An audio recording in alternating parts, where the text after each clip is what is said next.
시간이 되었습니다. 우리 다 함께 자리에서 일어나셔서 우리 하나님 앞에 영과 진리로 다 함께 나아가시겠습니다.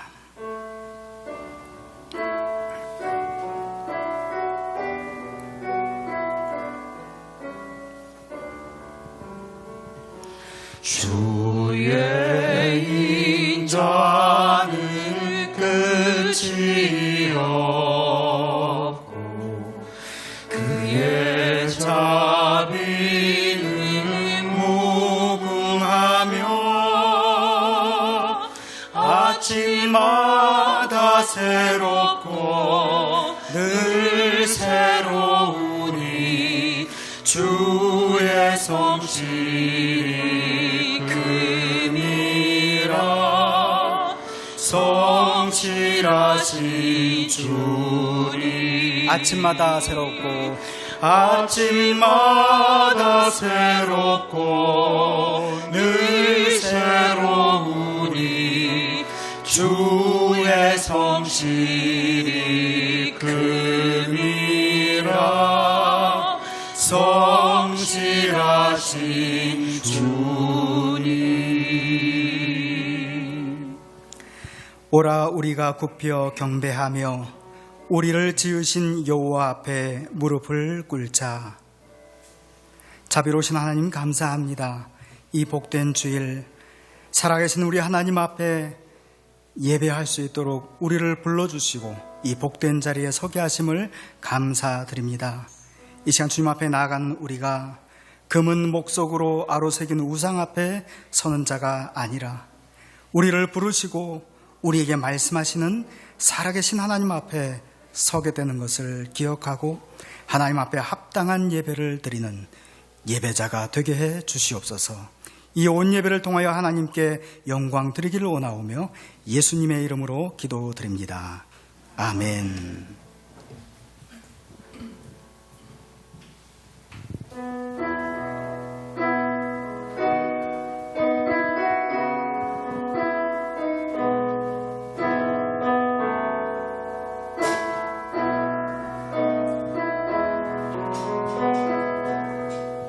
주 선한 능력으로 안으시네.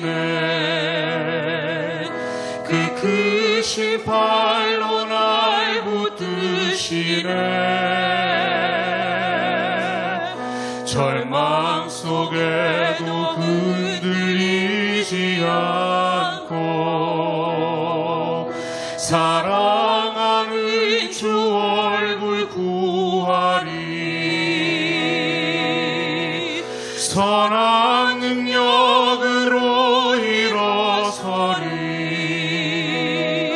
주만 의지하리. 믿음으로 우리 고대 안에 주 오실 그날 이 영광의 새날을 맞이하리. 이전의 괴로운 날에 워싸고 고난의 길을 걷는다 해도 주님께 모두 맡긴 우리 영혼 끝내 승리의 날을 맞으리. 선한 능력으로 일어서리. 주만 의지하리. 믿음으로 우리 고대 안에 주 오실 그날 이 영광의 새날을 맞이하리. 주님이 마신 고난의 쓴 잔을 우리도 감사하며 받으리. 주님의 남은 고난 채워가며 예수와 복음 위에 살리라. 선한 능력으로 일어서리. 주만 의지하리. 믿음으로 우리 고대한 주 오실 그날 영광의 새날을 맞이하리. 선한 능력으로 일어서리.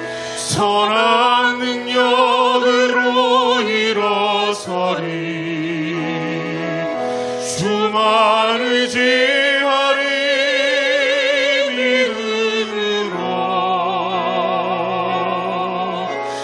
우리 고대한 주 오실 그날 승리의 새날을 맞이하리. 영광의 새날을 맞이하리. 영광의 새날을 맞이하리.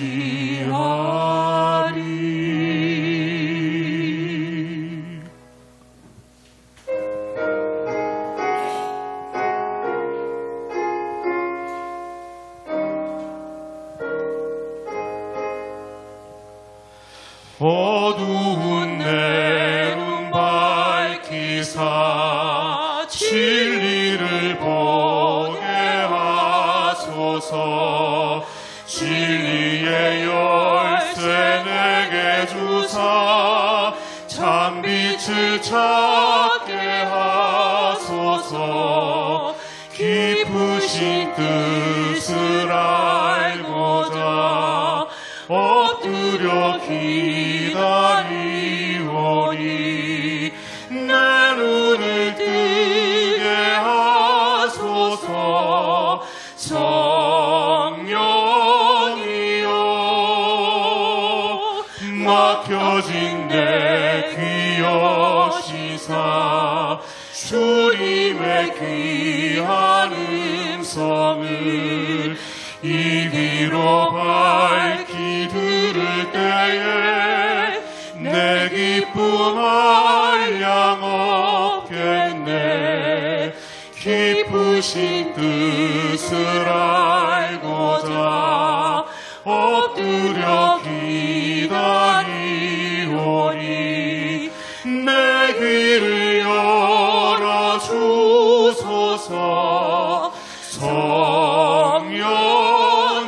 성령이여 봉해진 내 입 여시사 복음을 널리 전하고 차가운 내 맘 녹여주사 사랑을 하게 하소서. 깊으신 뜻을 알고자 엎드려 기다리오니 내 입을 열어주소서.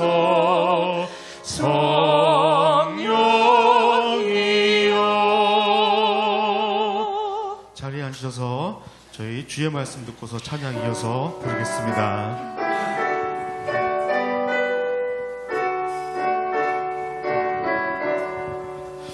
주의 말씀 듣고서 준행하는 자는 반석 위에 터닫고 집을 지은 같아. 비가 오고 물나며 바람 부딪혀도 반석 위에 세운 집 무너지지 않네.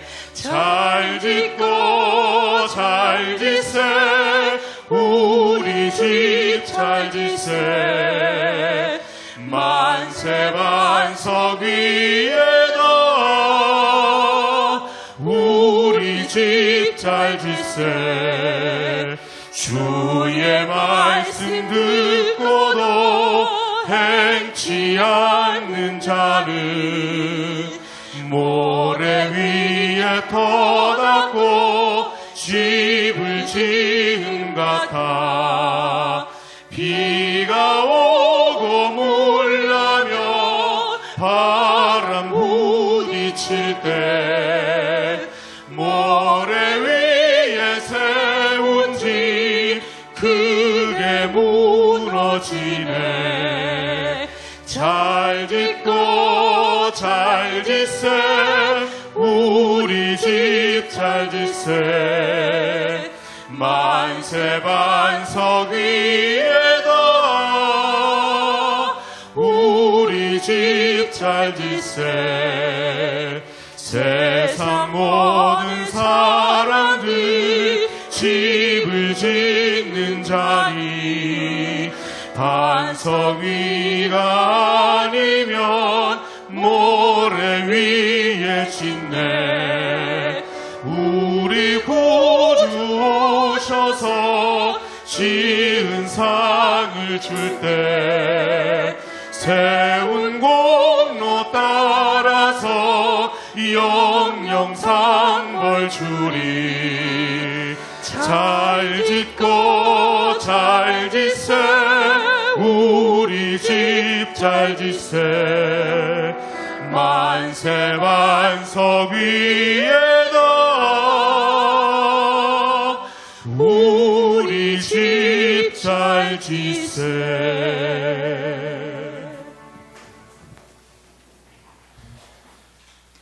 사랑이 많으신 하나님 아버지, 오늘 우리를 이 자리에 불러주심에 감사드립니다.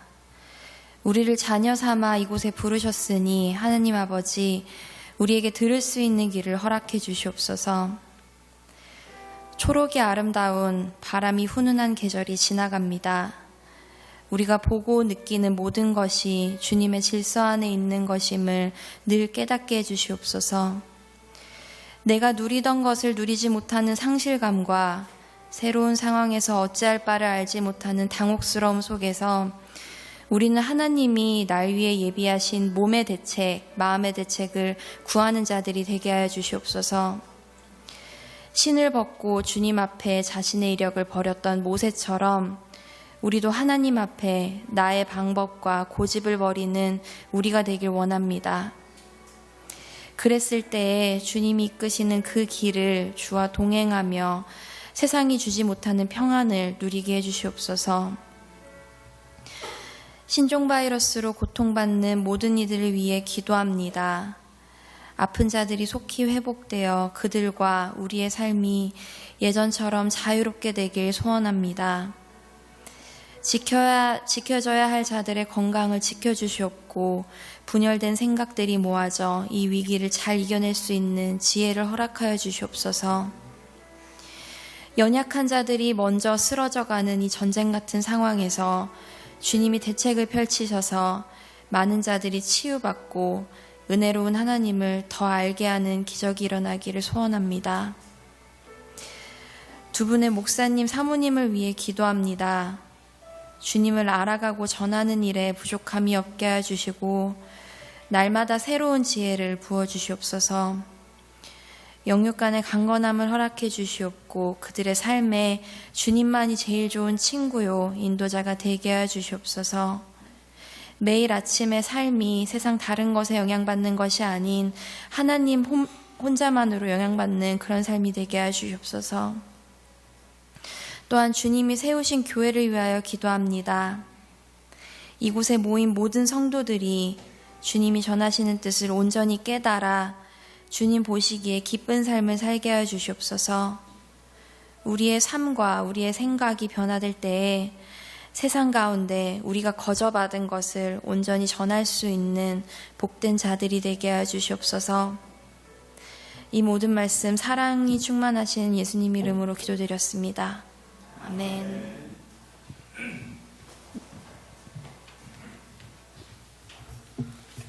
반갑습니다. 5월 넷째 주 주일 예배로 나오신 성도 여러분들 주의 이름으로 환영합니다. 이 시간 우리 좌우에 계신 분과 이렇게 인사합시다. 하나님과 함께 힘껏 나르시기 바랍니다. 우리 같이 인사합시다. 하나님과 함께 힘껏 나르시기 바랍니다. 네, 우리 이런 축복의 마음을 담아서 함께 서로를 향해 축복하며 나가시겠습니다.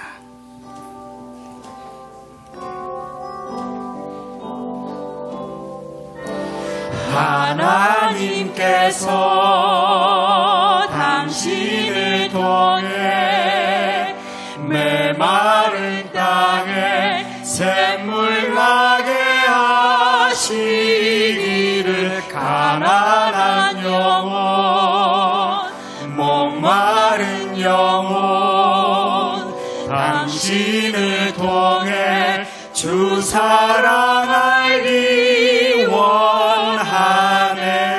축복합니다. 예, 오늘 교회 소식은 목사님께서 말씀 전하시기 전에 전해드리도록 그렇게 하겠습니다. 오늘 이 시간 우리 주실 하나님 말씀을 먼저 같이 봉독하겠습니다. 하나님 말씀은 사도행전 7장 35절에서 42절 상반절까지인데요. 주보에 나와 있는 대로 한 절씩 저와 여러분 나누어서 교독하겠습니다. 35절 제가 먼저 읽습니다. 그들의 말이 누가 너를 관리와 재판장으로 세웠느냐 하며 거절하던 그 모세를 하나님은 가시나무 떨기 가운데서 보이던 천사의 손으로 관리와 속량하는 자로서 보내셨으니 백성을 인도하여 나오게 하고 애국과 홍해와 광야에서 40년간 기사와 표적을 행하였느니라. 이스라엘 자손에 대하여 하나님이 너희 형제 가운데서 나와 같은 선지자를 세우리라 하던 자가 곧 이 모세라. 시내산에서 말하던 그 천사와 우리 조상들과 함께 광야 교회에 있었고 또 살아있는 말씀을 받아 우리에게 주던 자가 이 사람이라. 우리 조상들이 모세에게 복종하지 아니하고자 하여 거절하며 그 마음이 도리어 애굽으로 향하여 아론더러 이르되 우리를 인도할 신들을 우리를 위하여 만들라. 애굽 땅에서 우리를 인도하던 이 모세는 어떻게 되었는지 알지 못하노라 하고 그때에 그들이 송아지를 만들어 그 우상 앞에 제사하며 자기 손으로 만든 것을 기뻐하더니 42절 상반절 함께 읽습니다. 시작. 하나님이 외면하사 그들을 그 하늘의 군대 섬기는 일에 벌어두셨으니. 네. 우리 지난 시간에는 하나님의 대적이라는 메시지에서 믿음에 있어서도 주장과 증거가 있어야 한다라는 말씀을 여러분 들으셨죠? 그렇습니다. 믿음에는 내가 주장할 뿐만 아니라 그 주장을 받침할 수 있는 삶을 살아가는 증거가 있어야 한다 했습니다. 우리에게 그 삶을 계속해서 살아가는 그 증거가 있는지 여러분 다시 한번 생각하면서 오늘 말씀 사도행전 강해 설교 18번째 광야의 두 신이라는 제목으로 목사님 말씀 선포하실 때에 귀한 은혜 받으시기 바랍니다.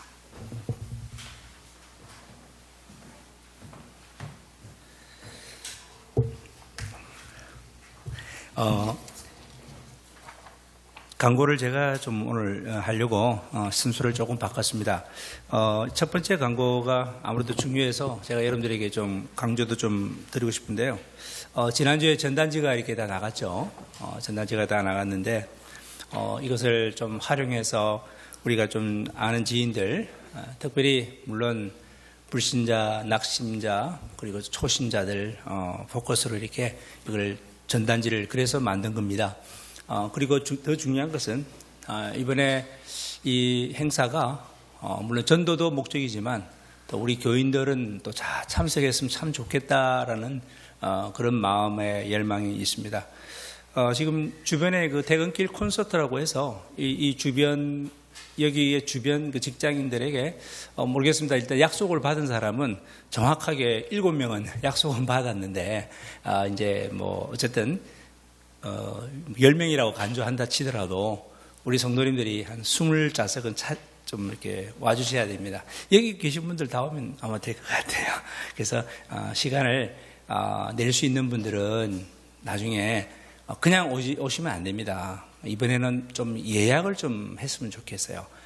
식사 준비가 숫자대로 좀 해야 되겠고, 저희들이 더 중요한 것은 사회적 거리두기 때문에 좌석을 이렇게 딱 이게 좀 잘 자로 재서 저희들이 배치를 하려고 합니다. 연주자들 제외하고 이제 30분을 이렇게 저 뒤에까지 적절히 배치를 해야 되는데 갑자기 불쑥 오게 되면 저희들이 되게 힘들어요. 그러니까 그래서 이번에는 제가 확정 예약을 좀 했으면 좋겠다. 뭐 10명밖에 안 되면 10명만 놓고 할 거예요. 그렇지만 이 귀한 정말 이 콘서트, 우리 크로스웨이 싱어스 팀들이 아마 참 연습을 참 많이 해왔었어요. 그 몇 번 행사가 캔슬되고 취소되고 그랬잖아요. 그러다가 이번에는 무조건 진행한다. 숫자가 적어도 진행한다.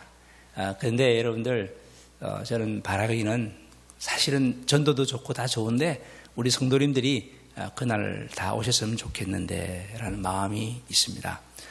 그래서 여러분들 오늘 자꾸만 좀 소극적으로 하지 마시고 조금 좀 적극적으로 확정 예약을 좀 해 주십시오. 좀 하라고 하면 좀 해 주시고, 물론 못 오시는 분들은 괜찮아요. 정말 불가피해서 못 오시는 분들은 갈 수 없는 거고요. 그러나 올 수 있는 분들은 뭐 그냥 가만히 계시지 말고 그 예약의 그 좀 절차를 꼭 좀 오늘 조 목사님이나 저한테 가급적이면 저한테 이야기하세요. 그래서 좀 제가 위에 있을 때 말씀해 주시면 참 좋겠습니다. 그리고 두 번째 광고를 보시게 되면요, 그 비대면 온라인 미팅이라고 제가 이렇게 아마 좀 새로운 게 있는데, 그 본의 아니게 이게 목사가 신방을 가기도 참 애매하고, 또 이렇게 이런 여러 가지 상황 속에서 또 이렇게 참 보고 싶어도 1대1로 또 상담이나 대화가 필요한데도 못하는 경우가 많이 있는데요. 좀 그럴 때는 뭐 얼마든지 온라인으로 할 수 있지 않습니까? 뭐 카톡으로도 영상 채팅도 가능하고, 여러 명이면 우리가 뭐 줌을 이용해서도 할 수 있는 방법이 있으니까 일단 1대1이 중요합니다. 저하고 1대1로 심지어는 성경 공부도 가능해요. 1대1로도. 원하시면 욕심을 내십시오. 빨리 차지를 하십시오.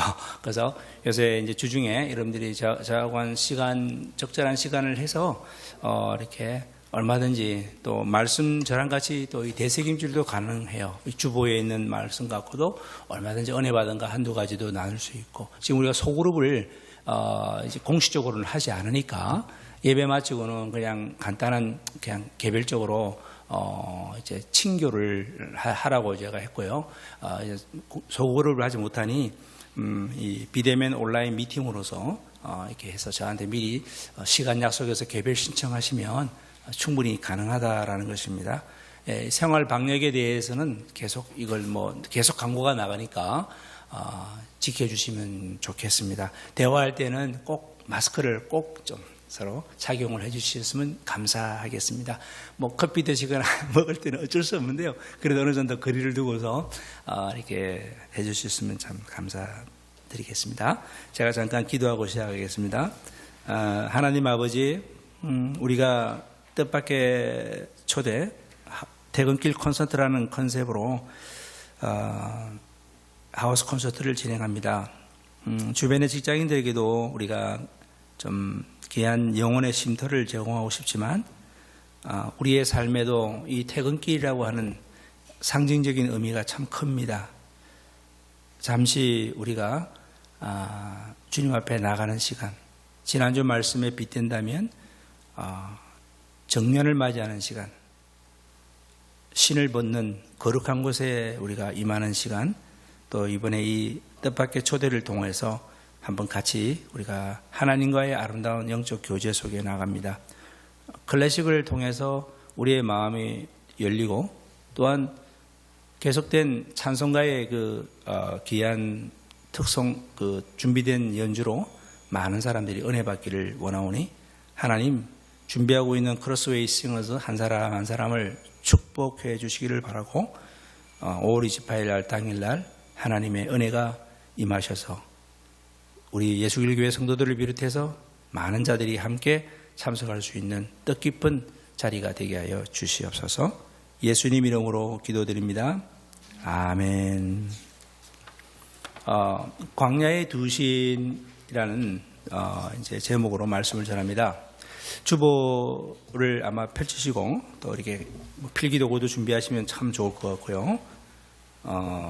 뒤에 또 아마 책 받침이 있으니까 주보에 놓으면 아주 여러분들이 편리할 거예요. 교회에서 따로 준비했으니까 혹시 필요하신 분들은 뒤에서 하시면 참 좋겠습니다.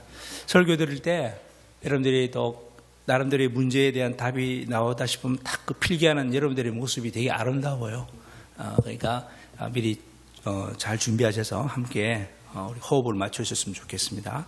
먼저 우리 다 같이 1번은 같이 한번 읽어볼까요? 1번 내용은 같이 한번 우리 소리를 내서 읽겠습니다. 시작. 하나님께서 예루살렘 성전 안에만 계시는 것으로 잘못 알고 있는 유대교 지도자들의 편견을 깨뜨리기 위해 스데반은 자신들의 믿음의 조상들이 언제나 그들과 함께 하신 무소부재의 하나님을 역설하고 있습니다. 그 역설하는 것 중에 그 모세의 분량이 상당히 많이 있어요. 그래서 지금 계속 저도 지금 모세의 그 메시지를 여러분들에게 전하고 있는데 오늘 설교를 하고 나면요, 이 스데반의 긴 대장정의 설교는 다음 주에는 끝납니다. 다음 주에는 제가 스데반의 마무리까지 7장 끝을 내고 그 다음 주부터는 이제 8장으로 또 이제 서서히 우리 선교 여행을 떠나는 시간을 갖게 될 것입니다. 하나님께서 이제 이 스데반을 통해서 이 모세의 그 메시지를 우리에게 계속 전해주고 있지 않습니까? 이럴 때, 자, 우리가 한번 다 같이 그 35절도 한번 성경 본문에 보게 되면 이제 그들의 말이 이스라엘 백성들의 말입니다. 이제 모세가 만약에 하나님의 그 대책으로 출애굽의 그 어떤 지도자로 이제 백성들에게 갔을 때 백성들이 하는 말이 누가 너를 우리의 관리나 재판장으로 삼았느냐라고 이렇게 아마 따지거나 묻게 될 거다라는 거죠. 그러면서 거절하던 그 모세를 하나님은 가시나무 뜰기 가운데서 보이던 천사의 손으로, 자, 그 다음 말씀 보세요. 천사의 손으로 다음 뭐가 뭐죠? 관리와 그 다음 뭐라고 되어 있습니까? 속량하는 자로서 보내셨다라고 되어 있어요. 그 앞에 백성들이요, 너가 뭔데 우리의 관리로 삼았냐, 우리의 재판장으로 삼았느냐라고 이렇게 분명히 따져 물을 거라는 거예요. 네가 뭔데 이거예요, 쉽게 말하면. 너가 뭔데 지금 갑자기 나타나서 우리의 관리냐, 네가? 우리의 재판장이냐? 이렇게 했을 때 하나님께서는 천사의 손으로 이제 모세에게 소명을 주시면서 이제 거기에 대한 말이 두 가지 단어로 똑같이, 첫 번째 관리라는 말은 같아요. 관리와 그 다음 뒤에 말이 뭐죠? 속량하는 자로 삼았다라는 이 속량이라는 말이 참 의미 있는 말입니다. 이 속량이라는 말은 리트로테스라는 그 헬라어 말인데요. 이 속량의 뜻은 이렇습니다. 타인을, 상대방을 구원을 하되 철저히 자기 헌신, 자기 희생을 이제 대가를 지불해서 타인을 구원하는, 이것이 바로 속량이라는 뜻이에요. 영어로는 보면 redemption이라는 말로 우리가 쓰긴 쓰는데요. 그러니까 하나님께서는 이 모세를 관리에다가 속량하는 자로 세웠다라는 이 말, 참 정말 놀라운 그런 어떤 메시지죠.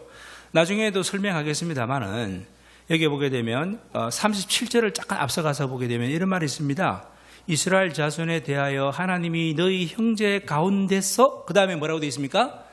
나와 같은 선지자를 세우리라는 말씀이 있잖아요.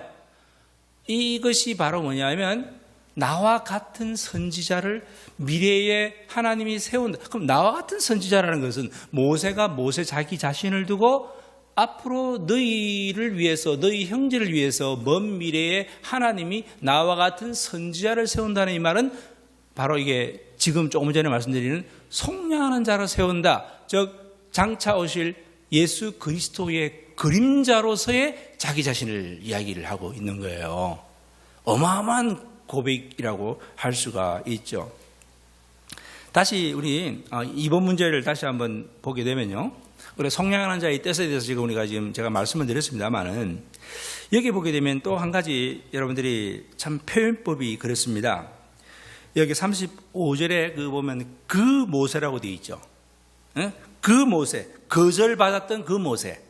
그러니까 거절당했던 그 모세를라고, 그 모세를 하나님은 이만저만 이렇게 속량하는 일을 세우셨다라는 그 말인데요. 그 모세, 여기 보게 되면 이 모세라는 말이요 4번이나 강조를 하고 있어요. 자, 한번 보실까요? 그 모세를 이렇게 해다가 또 뭐라고 되어 있습니까? 여기 보게 되면 37절에도 보게 되면 뭐예요? 이 모세라고 되어 있잖아요. 그리고 또 계속 읽다 보면은요, 이제 계속 또 어디에 나옵니까? 제가 표시를 안 해서 제가 찾아야 되는데, 이 모세에 대해서 4차례나 지금 계속 언급을 하고 있습니다. 그래서 제가 나중에 설교하면서 제가 체크를 해 드리겠습니다만은, 아무튼 이 스데반이 그 모세, 이 사람, 이 모세라고 하면서 4번이나 지금 이 본문에서 강조를 하고 있는데, 하나님의 보내주신 구원자로서 지금 갑자기 지금 모세를 등장시키는 거잖아요. 왜 갑자기입니까? 40년 동안요 미디안 광야에서 잠적을 감췄던 모세잖아요. 물론 과거에는 이집트의 왕자였지만 40년 동안 잠적을 갖췄으니 사람들의 그 기억에서는 완전히 잊혀졌을 것 아니겠습니까? 그러다가 갑자기 불쑥 40년 만에 나타난 거란 말입니다. 오래전에 잊혀진 존재니까 바로 그 모세라고 이야기하는 거예요. 그 모세, 이 사람 모세, 바로 이 모세라고 이렇게 스데반이 계속 그 모세. 자, 하나님께서는 이스라엘 백성들을 위해서 하나님의 대책으로 모세를 이제 이집트에 보낸다. 이걸 말씀하셨을 때, 여러분, 내가 너를 나의 대책으로 보내겠다, 애국으로 보내겠다라고 말씀했을 때 가장 놀란 사람은 누구겠습니까? 그렇죠, 모세 자신이죠. 내가 뭐길래 해서 하나님과 신랑이도 좀 벌리지 않았습니까? 막 안 가겠다, 나는 말 못한다 하고 그런 내용 우리가 다 잘 알고 있습니다. 아무튼 여기서 우리가 정리를 해봅시다. 모세가 이제 80세에 하나님의 명령을 받았단 말이에요. 이 80세에 모세는 선택의 기로에 서 있습니다. 이제는 40년 동안 미디안 광야 생활을 했으니까 얼마나 그게 익숙해 있겠어요. 여러분 그렇지 않겠습니까? 40년 동안 미디안 광야 생활, 목동의 생활은 이제는 아주 익숙해졌어요. 자기 소유의 양 한 마리 아무런 가지고 있는 것이 없어도 너무너무 익숙한 삶이었습니다. 어때요, 여러분들? 그런 익숙한 삶을 고수할 것입니까? 아니면 미래가 불투명합니다. 하나님의 대책으로 나를 쓰시겠다고 합니다. 미래가 불투명한 바로 그 하나님의 대책이 되실 겁니까? 지난 40년 동안, 그러니까 지난 세월 동안 여러분들이 쭉 살아온 그 삶 그대로 지금 안위하고 어쨌든 뭐 잘 먹고 그냥 편안하게 지내고 싶고 나의 안위만을 위해서 살 것입니까? 아니면은 자기 희생과 헌신을 통해서 타인을 속량하는, 리뎀션하는, 여러분 그 리트로테스하는, 속량하는 그런 어떤 삶을 살 것인가? 자, 여러분 우리는 선택해야 됩니다. 모세는 선택해야 됩니다. 여러분들이 그 2차 세계대전 때요, 참 독일군이 결국은 패망했지 않습니까? 그 패망의 원인은 여러 가지도 있지만 가장 큰 패망의 원인이 이 제공권을 그들이 장악하지 못했기 때문에 독일군이 패망의 근본적인 원인이었다라는 게 정치 전략가들의 이제 평가예요.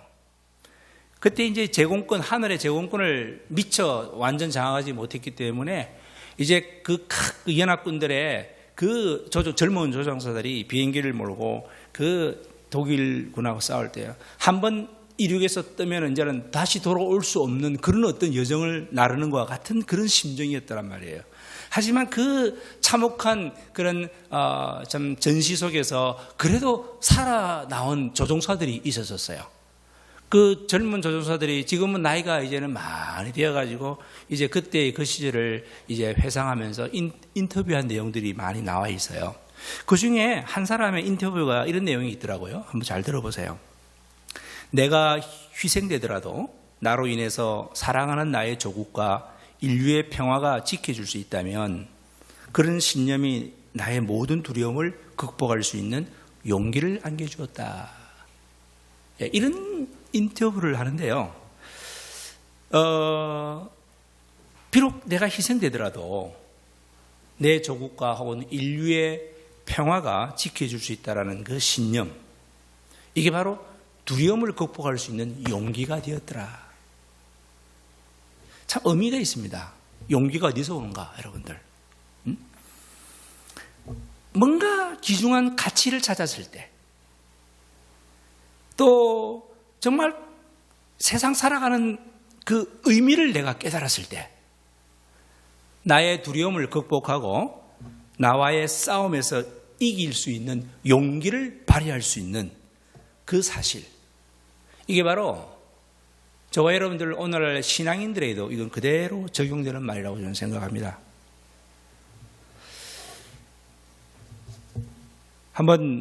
우리가 한번 우리의 신앙의 모습, 우리는 이 속량하는 자라는 이 어떤 의미에서도 나 자신에게 적용을 해야 됩니다. 어떻게 살 것인가?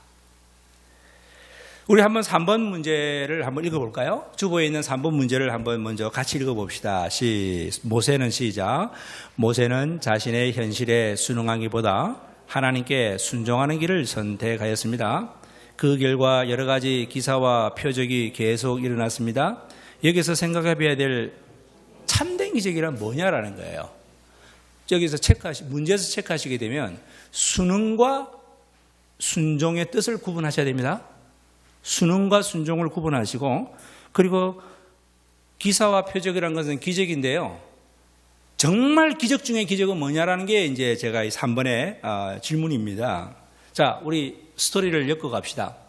모세는 많이 망설였습니다. 하지만 자기를 버리고 하나님께 순종하는 길을 택했습니다. 모세는 이제 드디어 용기를 냈다 이거죠. 불확실한 미래에 대한 두려움과 불안을 극복했습니다.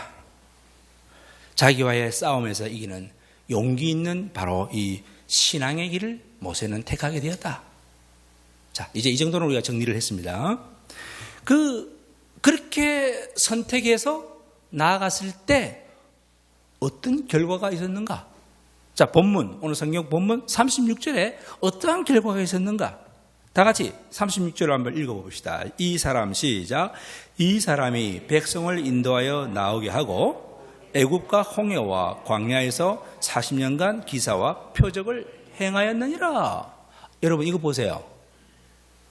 먼저 이스라엘 백성들을 인도하게 나오게 하는 그 어마어마한 지도력이 나왔고요. 그 다음에 40년 동안요. 보십시오. 애굽에서뿐만 아니라 그 다음에 홍해에서뿐만 아니라 그 광야의 삶에서 몇 년간? 40년간 뭐와 무엇을? 기사와 표적을 행했다가 이게 결과예요. 대단한 지도력과 함께, 리더십과 함께 애국과 홍해와 광야에서 기사와 표적, 정말 이런 것들을 행했다라고 하는 것이 어떻게 생각하세요, 여러분들? 모세가 이렇게 될 수 있었던 것은 물론 그에게 하나님의 능력이 임해서 그렇게 된 겁니다. 이것은 여러분들 40년을 모세 3기 인생을 나눠본다면 그에게 정말 지난 40년의 그 어떤 광야의 삶이 있었기 때문에 마지막 40년의 표적과 기적의 40년의 인생도 있었다라는 겁니다. 여러분, 우리가 하나님을 믿는다고 하면서도 내 삶의 전반에 걸쳐서 하나님을 전적 신뢰하는 그런 용기가 없었다라고 하는 것, 우리 회개를 해야 됩니다. 정말 우리가 하나님을 믿는다고 지금 이 자리에 오지 않았습니까? 근데 내 삶의 전반에는 하나님을 전적 신뢰하는 그런 용기, 다시 한번 하나님을 전적 신뢰하는 뭐요? 용기. 이게 나는 너무나도 결여되어 있었다는 것을 우리 이 시간에 한번 회개하셨으면 어떨까요? 하나님의 대책이 되라고 하는 그 하나님의 그 명령에 순종하는 믿음의 용기를 모세가 발휘를 했을 때 그 모세의 인생은 영원한 생명과 가치와 의미를 이제는 40년간 지니게 되었습니다. 영원하신 하나님께서는 그 초라한 빈털털이 80세 노인된 이 모세를 친히 하나님이 역사를 해 주셨었어요. 자, 그 수많은 기적들이 많았다고 했죠. 근데 정말 기적 중에 참 기적이 뭘까요, 여러분들? 기적 중에 참 기적이라는 것은 그래요. 마른 막대기처럼 아무 쓸모없는 그 인생을 통해서, 모세를 통해서 정말 어마어마한 기적이 일어났다는, 이게 정말 기적 중에 기적이다 이 말입니다. 제 말은요. 기적 자체가 아니라 모세 자신은요, 하나님의 기적을 무려 40년 동안 현실적으로 늘 보고 경험하고 살았던 그 모세. 야, 얼마나 행복했겠습니까, 여러분들? 얼마나 기쁨 속에서 살아갈 수 있겠습니까? 아무런 쓸모없는 정말 이 죄 많은 우리 인생을 하나님 나를 사용하셨을 때, 우리는 순종했을 때, 용기의 결단을 내렸을 때 이러한 기적이 저와 여러분들에게도 일어나는 기적 중에 기적의 주인공이 되시는 여러분들이 되시기 바랍니다. 네. 이제 이렇게 해서 우리 하나님께서 모세를 통해서 애국과 홍해와 광야에서 이제 이런 여러 기적을 행했죠. 근데 이게 참 재밌는 것은요, 그 기적을 행할 때 하나님께서 꼭 언급하는 내용이 있어요. 모세의 지팡이를 언급해요. 모세의 지팡이. 제가 그 4번에 출애굽기 4장 2절과 17절과 20절 제가 이렇게 적어놨죠, 여러분들? 출애굽기 4장 먼저 2절에 보게 되면 여호와께서 그에게 이르시되 내 손에 있는 것이 무엇이냐? 그가 이르되 지팡이입니다 라고 이렇게 모세가 이야기를 했어요.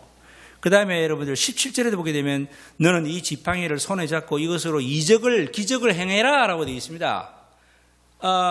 그리고 또 20절에 보게 되면요, 모세가 그의 아내와 아들들을 나귀에 태우고 애굽으로 돌아갈 때 그 다음 말씀, 모세가 하나님의 지팡이를 손에 잡았더라. 따라합시다. 하나님의 지팡이를 손에 잡았더라. 시작. 지팡이를 손에 잡았더라는 말씀 등등등.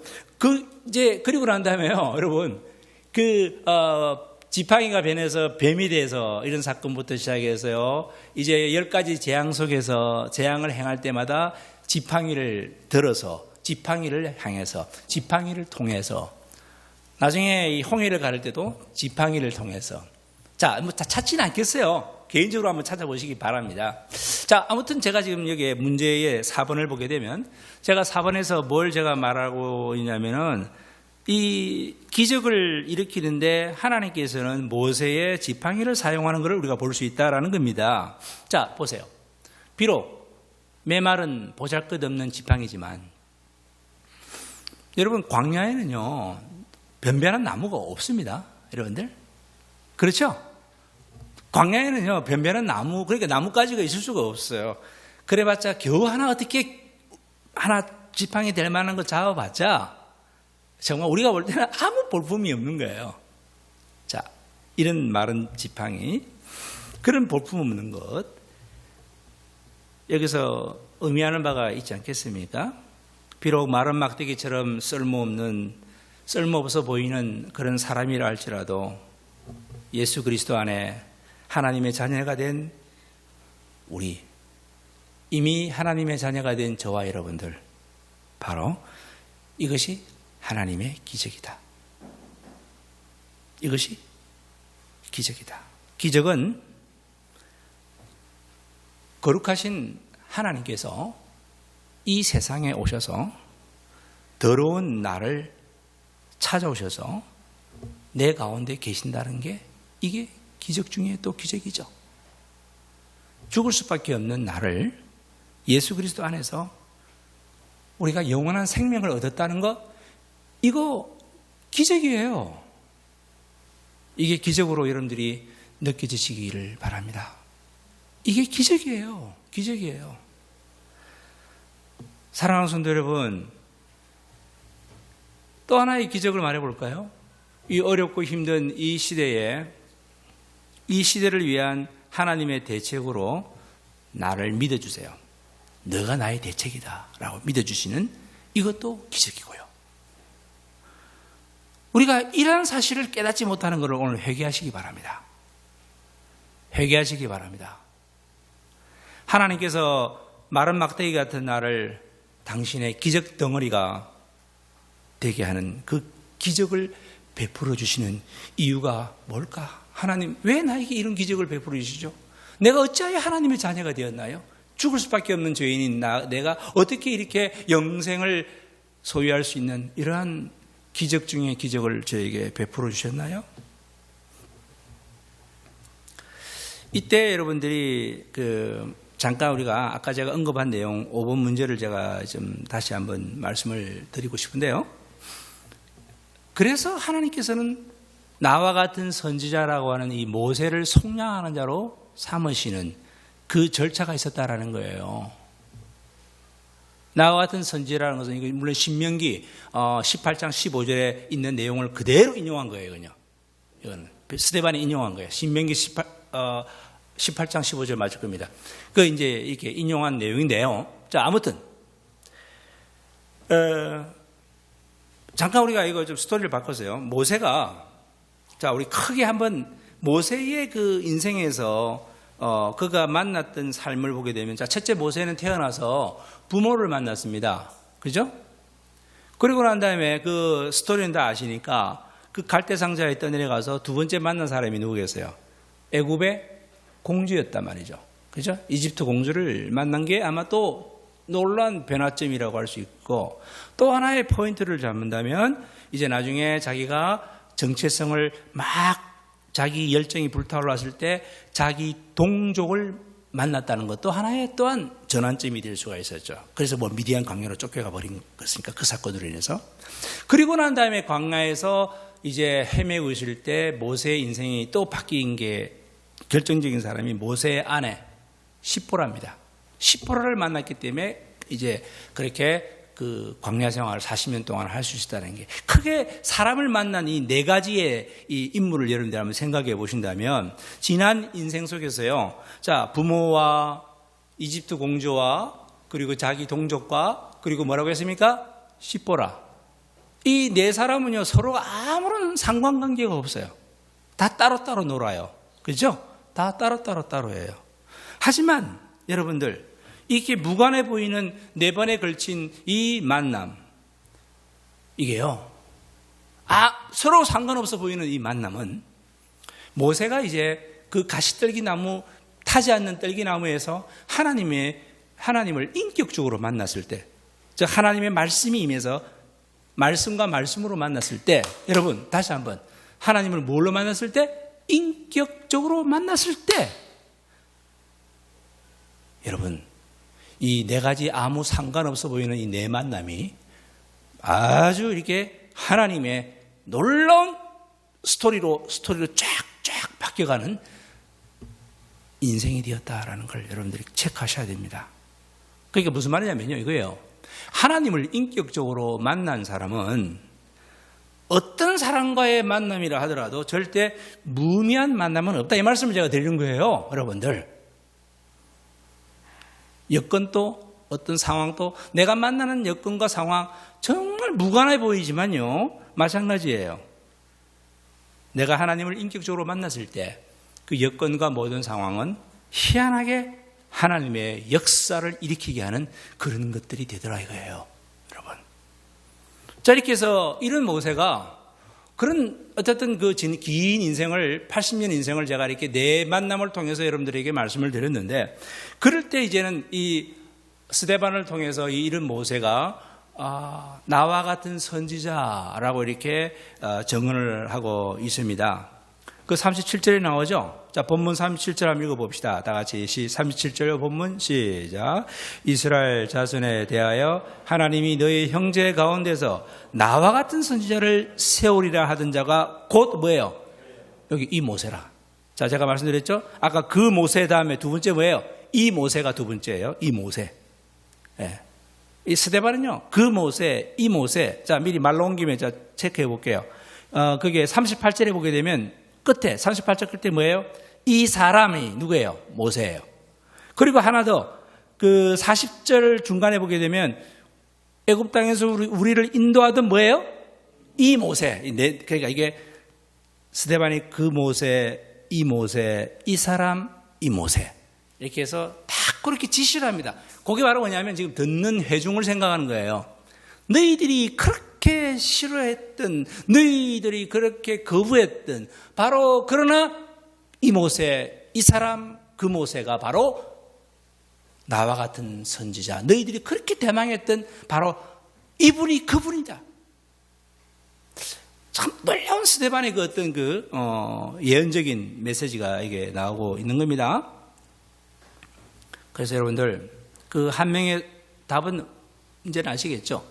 그 한 사람의 선지자라고 하는 단수로 되어 있는 그 선지자는 죄와 사망에서 인간을 구원하시기 위해서 이 땅에 보내실 예수 그리스도라는 것이 정답이 되겠죠. 다 아시겠지만.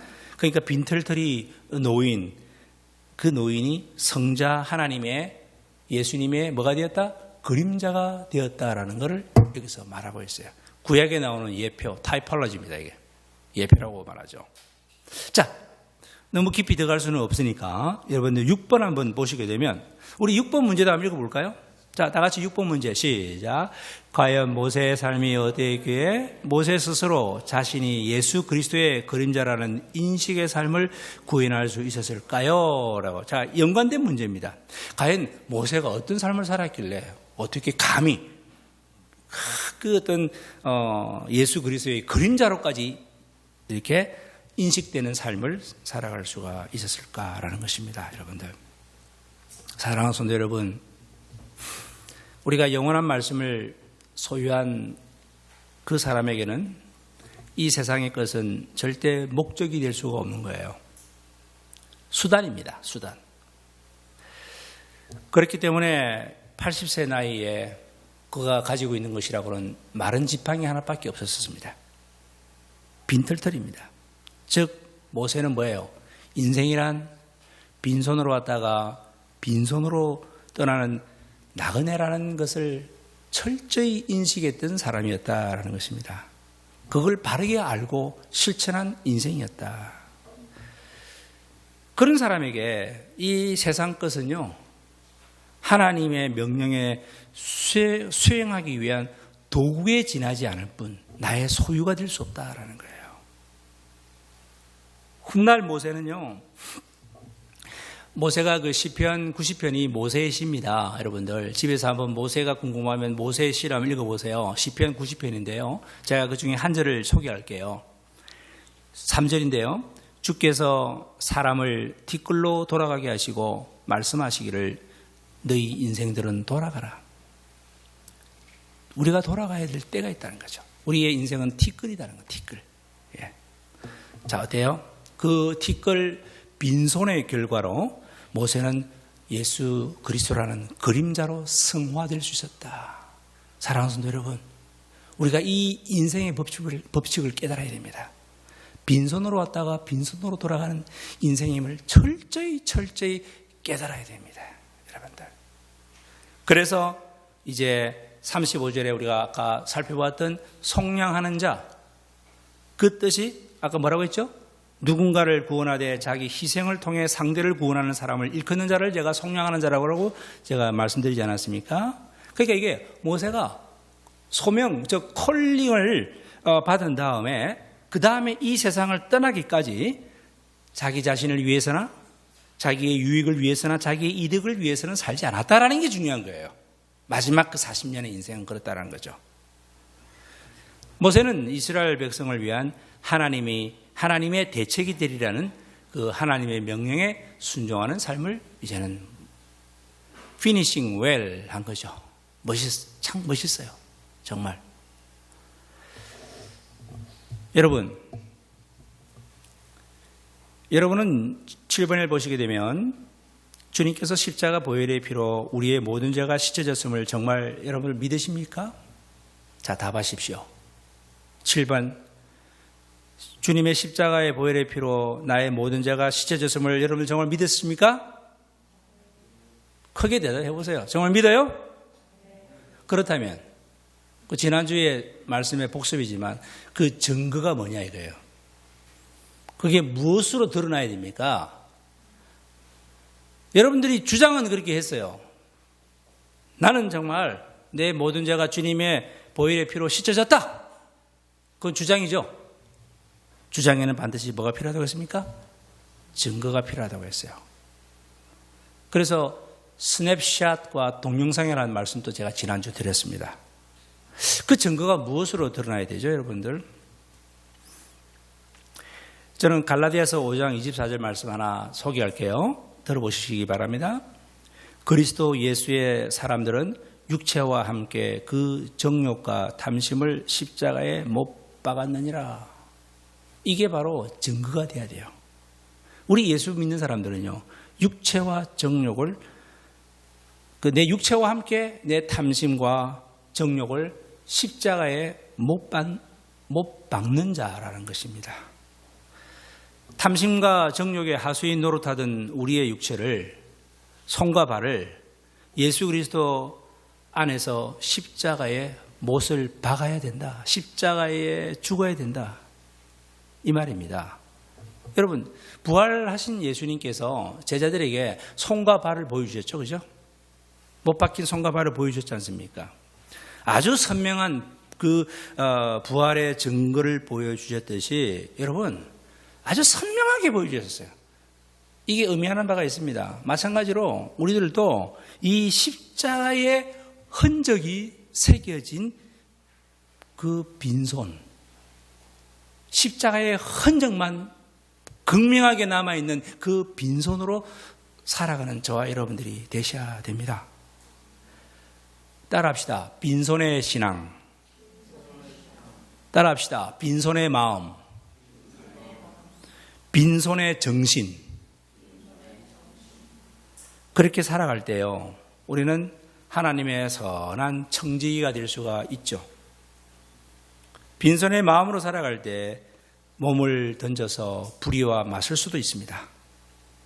빈손의 정신으로 여러분들이 만약에 살아간다면 온전히 하나님의 말씀만을 쫓아 살아갈 수가 있습니다. 빈손의 신앙, 바로 모세입니다. 모세. 그 모세가 예수 그리스도를 장차 오실 예수님을 가르쳐서 나와 같은 선지자라고 말한 것처럼 오늘 사랑하는 성도님들, 여러분들도 예수 그리스도를 닮은 예수님의 그림자가 될 수가 있다라는 것입니다. 그런 성도들이 되시기를 바랍니다. 정말 파워풀한 거예요. 그죠? 주님께서 나를 당신의 빈손으로 사용하실 때 어떤 역사가 일어날지. 근데 우리는 어떻게 해요? 우리는 지금까지 세상에 유익한 것, 나의 유익한 것을 그걸 움켜쥐느라, 지금도 움켜쥐느라, 보세요. 이 주먹 보세요. 이거 움켜쥐느라. 나의 손으로 이거 주님을 붙잡을 수가 없죠. 이걸 움켜쥐니 어떻게 주님을 붙잡아요? 그 어리석은 원숭이 이야기 다 잘 알잖아요. 원숭이 잡는 거 되게 쉬워요. 원숭이 새끼 구멍에다가 큰 바나나를 집어넣으면요, 그 바나나 먹으려고 구멍에다 손 탁 넣어서 바나나를 잡습니다. 그때 그 원숭이를 잡으려고 사냥꾼이 옵니다. 그러면 놓고 도망가면 되는데 이거 움켜쥐고 손이 안 나오니까 이거 못 놔가지고 덜썩 잡히는 게 원숭이에요, 여러분들. 어떻게 우리의 인생이 이렇게 살아갑니까? 그 움켜쥐기 때문에 예수님을 잡을 수가 없잖아요. 이거 놔야지 잡죠. 아직도 움켜쥐고 있어요, 세상 것을. 예. 그러한 탐욕과 정욕을 못 박는 저와 여러분들이 되시기 바랍니다. 예. 모세의 삶에서 배울 게 이겁니다. 이제 우리 잠깐 한번 38절을 보시게 되면요. 자, 38절 한번 볼까요? 시내산에서 말하던 그 천사와 우리 조상들과 함께 어디에 있었고요? 광야교회에 있었고, 체크하셔야 됩니다. 광야교회에 있었고, 또 살아있는 말씀을 받아 우리에게 주던 자가 바로 이 사람이라. 이 사람. 이 사람은 역시 모세 아닙니까? 이 광야교회에 있었고 살아있는 말씀, 하나님의 말씀을 받아서 우리에게 전달한 자가 누구라고? 바로 이 사람 모세라 이 말입니다. 자, 이게 스데반이 이런 설교를 했을 때 이렇게 광야, 여러분 광야의 특징은요, 광야는 정말, 저는 정말 광야에 살아봤기 때문에 너무 절감합니다. 저는 미국에서 광야에서 오랫동안 살았습니다. 가시나무밖에 없어요. 뾰족한 그 여수와 좌슈아 출입밖에 없어요. 광야의 특징은 아무것도 없어요. 돌밖에 없어요. 여기서 우리가 광야라면 대표적으로 예수님의 그 어떤 그 광야에서의 그 40일 금식하고 광야에서 이 사탄이 예수님을 시험하던 게 막 그냥 생각이 납니다. 그 광야에서요, 사탄은 어떻게 했어요, 여러분들? 아무것도 보이지 않는 광야에서 가장 확실하게 보이는 것들을 추구하게 하는 게 사탄이었어요. 돌로 떡을 만들어 먹어라. 높은 곳에 뛰어내려라. 세상의 이 온 세상의 영광을 보여주는, 아무것도 볼 것 없는 광야에서 너무나도 눈에 극명하게 들어오는 것만 갖고 제시하면서 사탄은 이렇게 우리에게 지금 오늘도 광야 같은 인생의 우리를 이걸 제시를 자꾸 하고 있어요. 지금도 아무것도 보이지 않는 그 동일한 광야에서는 우리 예수님은 어떻게 하셨어요? 사탄과는 달리 그 광야에서 우리 예수님은 아무것도 보이지 않는 오히려 그 상황에서 하나님을 보았어요. 하나님의 말씀을 선포했어요. 말씀과 말씀으로 이렇게 세 가지 유혹을 다 물리쳤었어요. 하나님을 추구했어요. 다시 한번 정리해 봅시다. 사탄은 눈에 보이는 것으로 예수님을 막 유혹을 했지만 우리 예수님께서는 눈에 보이지 않는 사탄의 유혹을 눈에 보이지 않는 것으로, 즉 하나님의 말씀으로 그 사탄의 유혹을 제압했다는 사실을 여러분들이 명심하셔야 됩니다. 너무나도 볼 게 많은 이 애굽의 궁정에서요, 모세가 40년 동안 살았잖아요. 너무나도 볼 게 많은 애굽의 화려한 궁전에서 정작 하나님을 보지 못하고 살았던 모세를 생각해 보세요. 하나님을 볼 시선도 가질 여유가 없었어요. 그럴 필요도 없었어요. 하지만 그가 이제는 미디안 광야로 이제 내몰렸을 때, 그때 모세는 게르솜이라는 아들과 함께 엘리에셀이라는 아들을 통해서 나를 도우시는 하나님을 만났던 것 아니겠습니까? 아무것도 없고 보이지 않는 미디안 광야와 그 시내산에서 거기서 보이지 않는 하나님을 보고 하나님의 말씀을 또한 들을 수가 있었던 이 모세, 바로 38절이 그 말씀입니다. 다시 한번 38절을 보게 되면 중간에 또 살아있는 말씀을 받았단 말이에요. 받고 우리에게 전달해 주었던 자가 바로 이 광야 교회에서 있었던 이 모세가 바로 이 사람이더라, 이 말입니다. 그래서 광야 교회란, 여러분들, 이 교회가 사실은요, 아무것도 보이지 않는 광야예요, 사실은요. 비로소 아무것도 보이지 않기 때문에 비로소 우리는 보이지 않는 하나님을 찾을 수가 있는 게 이게 광야교회예요. 오늘날 교회에서 너무 볼 게 많고 할 게 많고, 오늘날 교회에서 너무나도 다른 게 사람이 많이 보이고 어떤 교회의 시스템이 많이 보이고, 그러다 보면요 하나님이 안 보여요. 광야교회란 교회가 아무것도 보이지 않는 광야이기 때문에 비로소 보이지 않는 하나님을 보고 하나님의 말씀을 듣는 진정한 교인, 교회라는 그 말이 광야교회라는 뜻입니다. 여러분들. 근데 이러한 광야에는요, 크게 두 가지의 흐름이 존재해요. 두 가지의 흐름. 지금 우리가 동일한 광야에서 모세는 날마다 보이지 않는 하나님을 보고 하나님 말씀을 이제 들었다고 우리 38절에 이야기했지 않습니까? 반면에 이스라엘 백성들은요, 어땠었어요, 여러분들? 광야에서 이스라엘 백성들은요, 매일같이 눈에 보이는 것만 추구했어요. 물 달라, 떡 달라, 애굽에 있는 부추와 외와 고기 끓는 고깃가마가 생각난다. 광야에서 큰 두 가지 줄기의 흐름을 여러분들이 발견하셔야 돼요. 여러분, 문제 9번 아시겠죠? 두 줄기의 흐름이 뭐냐? 자, 보이는 것이 아무것도 없기 때문에 오히려 보이지 않는 하나님을 또렷하게 보는 흐름, 첫 번째 흐름이에요. 그리고 또 역시 보이는 것이 없기 때문에 더더욱 확실하게 보이는 것을 여기에 집착하려고 하는 그 흐름, 이 두 가지가 있대요. 여러분, 우리 인생이 광야라는 것은요, 그 뜻이 뭔지 아세요, 여러분들? 한 치 앞을 내다볼 수 없다라는 말이 인생이 광야라는 말입니다. 여러분, 한 치 앞을 못 내다보잖아요, 지금 솔직히. 그렇죠? 잠깐 저를 보세요. 지금 제 얼굴 보입니까? 다 같이 저를 보세요. 제가 무슨 양복 입은지 보이십니까? 오늘 넥타이 색깔이 어떤 건지 보이십니까? 다 같이? 보이세요, 안 보이세요? 보이죠? 여러분, 내 속에 있는 내장 보여요? 내 속에 오장육부가 지금 썩어 들어가는 거 보이세요, 혹시?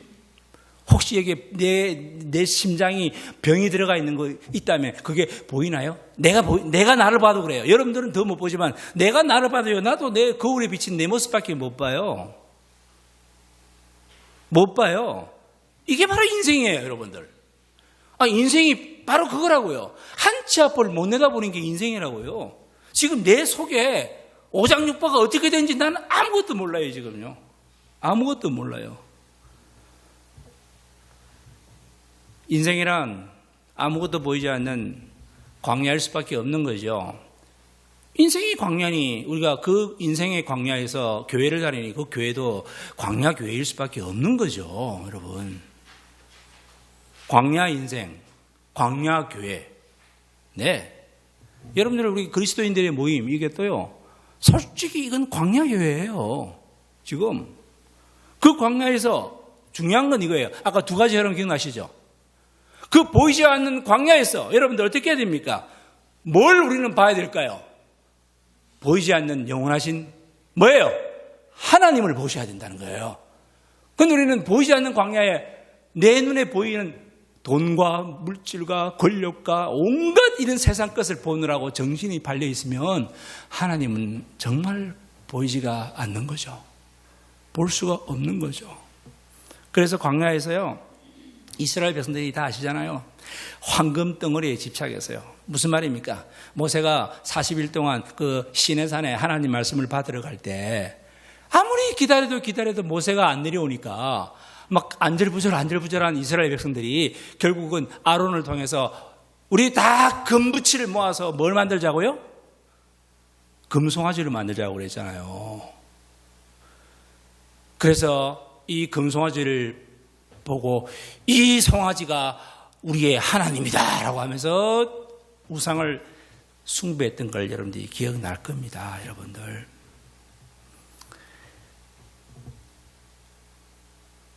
그 결과 그들은 하나님의 부르심에 출애굽을 했지만 가나안 땅을 얻지도 못한 채 다 광야에서 그 1세대는 다 죽고 말았다라는 것 우리가 다 잘 알고 있습니다. 세상이 광야요, 인생이 광야요, 이 교회도 광야이기에 그 광야에서 사탄을 제압하신 예수님을 우리는 생각하고 말씀과 말씀으로 사탄을 제압하신 그 예수님에게 우리는 의지하며 오늘 저와 여러분들도 이 광야에서 영원하신 하나님 말씀과 말씀으로 이겨나가는 저와 여러분들이 되시기를 바랍니다. 하나님께서는 제2계명을 통하여 어떤 모양으로든 하나님 당신의 신상을 만들지 말라라고 명령하셨거든요. 여기 10번은 좀 우리가 신앙생활에서 상당히 실수하는 부분이 많기 때문에 내가 이거 10번을 좀 언급한 겁니다. 무슨 말이냐면요. 제가 성경 하나 찾아드려야 될 것 같아요. 출애굽기 20장 23절. 자, 제가 읽어드립니다. 출애굽기 20장 23절 제가 주보에도 명시해놨죠. 너희는 나를 비겨서 은으로나 금으로나 너희를 위하여 신상을 만들지 말고라는 말씀이 있습니다. 여기 중요한 말은 뭐냐면, 자, 너희는 나를 비겨서, 나 하나님을 비겨서 신상 만들지 마라 이 말입니다. 요 포인트를 잘 생각하셔야 됩니다. 인간은 끊임없이 우상을 만들어요. 경배합니다. 인간에 의해 만들어진 우상, 그건 인간의 바램과 소원을 이루어줄 것이라는 그런 인간의 생각으로 이남으로 만든 거죠. 세상은요, 사실 이 세상에 살아있는 모든 우상 숭배자는 자기라는 우상을 숭배하는 자기 숭배자예요. 사실은요, 자기 숭배자. 자, 근데 우리가 10계명 중에서 두 번째 계명이 뭐예요? 두 번째 계명, 너희를 위하여 새긴 우상을 만들지 말라라. 한마디로 말하면 우상 만들지 말라가 두 번째 계명인데 10계명 중에서, 그죠? 이걸 우리가 어떻게 해야 하는지 아세요? 이건 거의 다 타 종교의 신상의 우상을 만들지 말라, 이렇게들 다 생각을 하고 있어요. 그게 아니라는 이 말입니다. 제 말은요. 이해되십니까?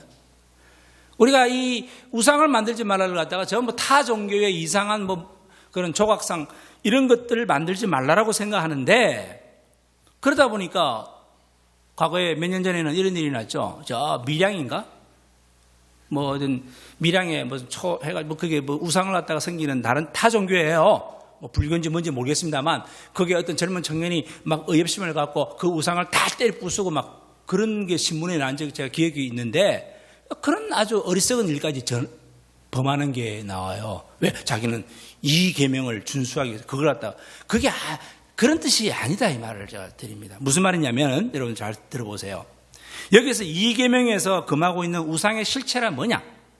그 우상의 실체를 알아야 돼요. 그냥 허접한 그런 나무 조각이나 돌 조각 그걸 말하는 게 아니에요.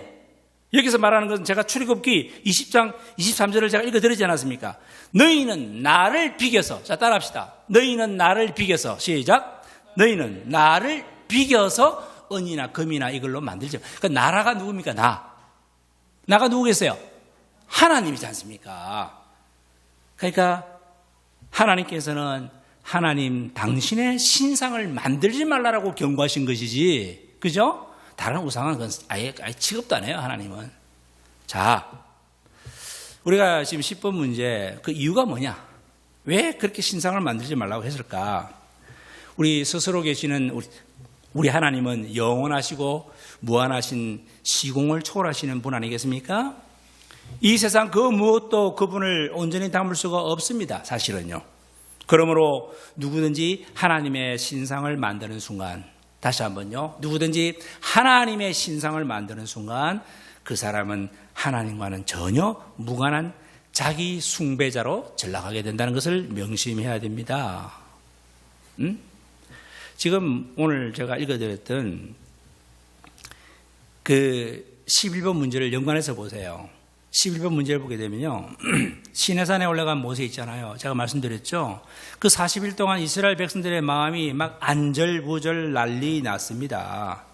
출애굽기 그게 이제 제가 성경 구절을 적어놨습니다만은 여러분들, 자 오늘 본문에도 보게 되면 39절 40절 말씀 한번 볼까요? 자 39절 40절에 우리 조상들이 뭐라고 했습니까? 모세에게 뭐하지 않고 복종하지 아니하고 자 하여 거절하여 그 마음이 도리어 어디로 했다? 애굽으로 향하고. 자 40절 한번 읽어봅시다. 나같이 40절 시작. 아론대로 이르되 우리를 인도할 신들을 우리를 위하여 만들라. 애굽 땅에서 우리를 인도하던 이 모세는 어떻게 됐는지 알지 못하노라 라는 말씀해서, 그때 41절에 뭐라 되어 있습니까? 그때 뭐라고요? 그들이 송아지를 만들어 그 우상 앞에 제사하며 자기 손으로 만든 것을 기뻐하더니 라고 되어 있어요. 애굽에서 송아지 생기는 거는 많이 봤거든요. 봉기에 있어서 그 송아지를 만든 거예요. 애굽에 있을 때. 무슨 말입니까, 여러분들? 오늘 10번과 11번 연관해서 보게 될 때, 이 아론은 백성들이 바친 금붙이로 금송아지를 만들었죠. 소를 신으로 섬기던 애굽에서 익히 보아왔던 대로 그들은 이제 만들었습니다. 그 우상 앞에 제물을 바치고 경배하면서 그들의 손으로 만든 우상에 열광했습니다. 여러분, 이스라엘 백성이 누구예요? 아니, 이스라엘 백성들이 지금 이들이요, 하나님의 놀라운 기적으로 출애굽시켜서 어마어마한 기적을 경험하게 하고 지금까지 여기까지 왔는데, 아니, 온갖 기적과 이적을 다 경험했던 자들인데 어떻게 이렇게 한순간에 모세가 지금 40일 동안 하나님 말씀 받으러 갔는데 그때 그 사이를 참지 못하고 외면하고 어떻게 그들이 이렇게 우상을 섬길 수가 있는지 저는 솔직히 제 개인적으로는 좀 이해가 안 갑니다. 41절 한번 여러분들 다시 한번 보십시오. 41절에 그때 뭐라고 했습니까? 그들이 송아지를 만들어 우상 앞에 제사하고 자기 손으로 만든 것을 기뻐하더니 어떻게 이럴 수가 있냐 이 말입니다. 그 의문을 풀기 위해서 출애굽기 32장 32장 4절과 5절 6절을 읽어보셔야 됩니다. 제가 읽어드릴게요. 저의 이 의문을 풀기 위해서 아론이, 들어보세요. 아론이 그들의, 출애굽기 32장 4절입니다. 아론이 그들의 손에서 금고리를 받아 부어서 조각 칼로 새겨 송아지 형상을 만드니 그들이 말하되 이스라엘아 이는 너희를 애굽 땅에서 인도하여 낸 너희의 신이로다 하는지라 아론이 보고 그 앞에 제단을 쌓고 이에 아론이 공포하여 이르되 내일은 여호와의 절이니라 하면서 이튿날에 그들이 일찍 일어나 번제를 드리며 화목제를 드리고 백성이 앉아서 먹고 마시고 일어나서 뛰놀더라. 그 송아지 앞에서, 금송아지 앞에서. 여러분, 여기서 의문점이 풀리지 않습니까, 여러분들? 자기들이 새겨서 만든, 하나님을 새겨서 만든, 참 그들의 마음도 여러분들 읽을 수 있고요. 그 결과 온갖 회개한 일을 많이 했습니다. 그래서 주보 12번으로 여러분들이 정리를 하시기 바랍니다. 12번에 제가 그냥 정리를 이렇게 해봤습니다. 다 같이 12번 주보 읽어보시기 바랍니다. 시작. 이스라엘 백성들은 소를 섬기기 위해 금송아지를 만든 것이 아니었습니다. 자신들이 만든 금송아지가 하나님의 형상이라 믿었던 그들 딴에는 하나님께 제사드리고 하나님께 열광한 셈이었죠. 이해되십니까, 여러분들? 소를 섬기기 위해서, 다른 타 종교처럼 소를 섬기기 위해서 금송아지를 만든 게 아니라 자신들이 만든 금송아지가 뭐라고요? 하나님의 형상이라고 이렇게. 그때 하나님께서 그러죠. 너희들은 나를 비겨서 신을 만들지 말라고 되어 있잖아. 출애굽기 20장 분명히 말씀하고 있지 않습니까? 금이나 은으로 만들지 말라고 했잖아요. 나를 비겨서 하나님. 근데 그들은 하나님을 비겨서 지금 만들고 있잖아요. 어마어마한 정면 하나님과의 도전이죠, 여러분들. 결국은 그들은 자신을 믿는 자기 숭배자들이었습니다. 그들의 결국이 어떻게 되는지 여러분들 다 잘 아시죠? 오늘 본문, 42절 마지막 본문 한번 봅시다. 읽어볼까요? 주보에 나오는 대로 시작. 하나님이 외면하사 그들을 그 하늘의 군대에 섬기는 일에 여러분, 하나님은 뭐였습니까? 외면해 버렸습니다. 그들의 행위를 완전 무시해 버렸습니다. 외면당했죠. 좀 더 정확히 말하면요, 그들도 하나님을 외면한 셈이 된 거예요. 따지고 보면요. 그 결과를 보세요. 그 결과, 여기 하늘의 군대라는 말 나오잖아요. 그들은 하늘의 군대에 섬기는 일까지, 이 말이 무슨 말일까요? 그것까지 서슴지 않았다는 말. 여러분, 혹시 성경책이, 조그만 성경책 말고 조금 중간 성경책인데 보면 여기 주가 있습니다. 그러니까 성경마다 간주가 달려있는데 하늘의 군대라는 말을 보게 되면 하늘의 별들이라고 되어 있어요. 여기. 아마 여러분 성경에 다 그려져 있을 겁니다. 작은 성경에는 안 나와있지만 하늘의 군대가 뭐라고요? 하늘의 뭐라고요? 별들이라고 되어 있다라는 거예요. 무슨 말입니까? 하나님의 이름으로 하늘의 별까지 섬기는, 별을 섬기는 일까지 철저한 우상 숭배자가 되고 말았다라는 것입니다. 철저한 우상 숭배자. 그래서 오늘 본문 여러분들 뒷부분을 제가 읽어드릴게요. 주보에는 안 실려 있는데요. 하나님이 외면했죠? 그러면서 하는 말이 이스라엘 집이여 너희가 광야에 40년간 희생과 제물을 내게 드린 일이 있었느냐? 자, 43절에 보게 되면 이렇게 되어 있습니다. 43번에 몰록의 장막과 신 레판에 뭘요? 별을 이렇게 받들었다라고 하나님이 스데반, 그러니까 너희들이 별을 받들고 생겼다라는 까지 이렇게 오늘 말을 하고 있습니다. 여러분들. 이제 14번 문제로 이제 마무리해 봅시다. 자, 시간이 많이 갔습니다만 14번. 크리스천인 우리들은 적어도 우리 손으로는 하나님의 형상을 빚어내는 짓은 하지 않고 있죠? 여러분 그런 거 안 하죠? 안 하시죠? 그렇다면 나는 우상 숭배와는 전혀 무관한 건가요? 그렇게 말할 수 있을까요? 조금 도전을 드리고 싶습니다. 좀 경각심을 가질 필요가 있습니다. 이스라엘 백성이 하나님의 형상을 금송아지 우상으로 만든 것은요, 우리 하나님은 금송아지 형상일 것이라는 그들의 마음속 생각에서 빚어낸 것이라는 거예요. 마음속 생각이 빚어낸 것이었었어요. 그 결과입니다. 이처럼 우상은요, 잘 들어보시기 바랍니다. 인간의 손에 의해서 빚어지기 이전에 인간의 마음속에 먼저 만들어져요. 내 마음속에 먼저 만들어져요. 이건요. 따라서 우리가 손으로는 하나님의 우상을 빚지 않아도 마음으로는 얼마든지 하나님의 우상을 만들어 섬기는 우상 숭배자가 우리가 될 수도 있다라는 위험성을 여러분들이 알고 경각심을 가져야 된다 이 말입니다. 여러분들. 경각심을 가져야 된다라는 것입니다. 마지막 15번을 한번 봅시다. 다 같이 15번 문제 읽어볼까요? 시작. 하나님을 믿는다면서도 하나님의 말씀인 성경을 읽으려 하지 않는다면 지금 내가 붙들고 있는 것이 과연 하나님이겠습니까? 아니면 우리 자신이 빚어낸 하나님의 우상이겠습니까? 예. 마지막 질문입니다. 여러분들. 어때요? 하나님을 믿는다고 하면서 하나님 앞에 무릎을 꿇고 기도하려 하지 않는다면, 기도를 안 한다면 우리는 우리가 원하는 대로 하나님의 우상을 만들어 섬기는 우상 숭배자가 아니겠는가라는 게 경각심을 드리는 겁니다. 주일 예배 한 번만 참석하시고 이렇게 이 세상에서 하나님의 뜻대로 살 수 있다라고 여러분들이 믿고 있습니까? 나는 나의 방식으로 하나님을 단정하고 있는 자기 우상 숭배자는 혹시 아닌가요? 이 시간 우리가 기도합시다. 비록 내가 나의 손으로는 하나님의 우상을 만들지 않았어요. 그런 자가 없을 것이라고 저는 생각합니다. 하지만 내 마음으로는 나의 욕망과 편견을 쫓아서 날이면 날마다 하나님의 우상을 수없이 빚어온 것은 아닌가라고 우리 한번 이 시간 회개하는 저와 여러분들이 되시기를 바랍니다. 같이 기도합시다. 하나님 아버지, 하나님께서 당신을 계시해 주신 성경 말씀과 기도를 통하여서 날이면 날마다 겸손하게 하나님을 더욱더 알아가게 되기를 바랍니다. 하나님을 나의 방식으로 속단하지 말고 언제나 하나님을 향해 온전히 열려있는 마음으로 살아가기를 원합니다. 피조물에 불과한 내가 신을 만들려는 어리석음을 더 이상 범하지 말고 나를 창조하신 하나님 앞에 이제 모세처럼 이 시대를 위한 하나님의 대책으로 날마다 새롭게 빚어져가는 참 생명의 기쁨을 누리게 하여 주시옵소서. 예수님 이름으로 기도합니다. 아멘. 찬송하면서 하나님께 봉헌하는 시간을 갖도록 하겠습니다. 내게 있는 모든 것.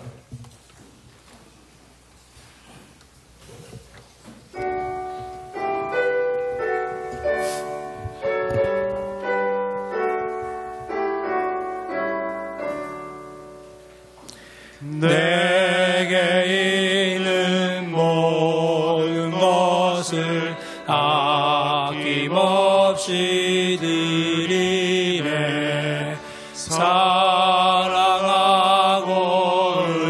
의지하며 주만 따라 살. 다 같이 일어나서요. 주께 드리네.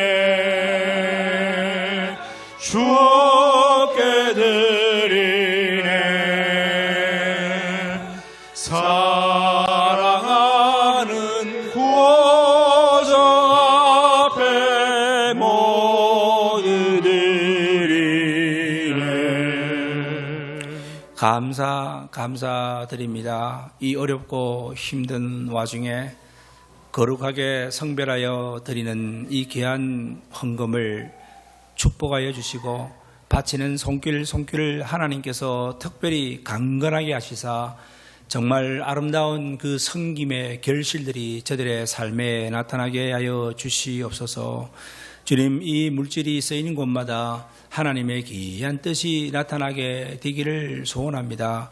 특별히 온라인으로도 헌금하는 자들에게도 동일한 은혜의 역사가 있게 되기를 바라옵고, 오늘 참석하지 못한 자들에게도 하나님의 특별한 긍휼의 은혜가 임하여 주시옵소서. 이 모든 말씀을 예수님 이름으로 기도드리며, 이제는 예수 그리스도의 은혜와 하나님 아버지의 지극하신 사랑하심과 성령님의 감동감화 교통 충만하신 은혜가 함께 예배드리는 주의 사랑하는 백성들 머리머리 위에, 그리고 또한 우리 어깨동무 어린이들 위에, 한 주일의 삶을 살아가는 모든 성도들의 그 가정과 사역들, 사업들 위에, 오늘 참석하지 못한 자들 위에 지금으로부터 영원까지 함께 없기를 간절히 축원하옵나이다. 아멘. 예수는 그리스도, 예수는 주,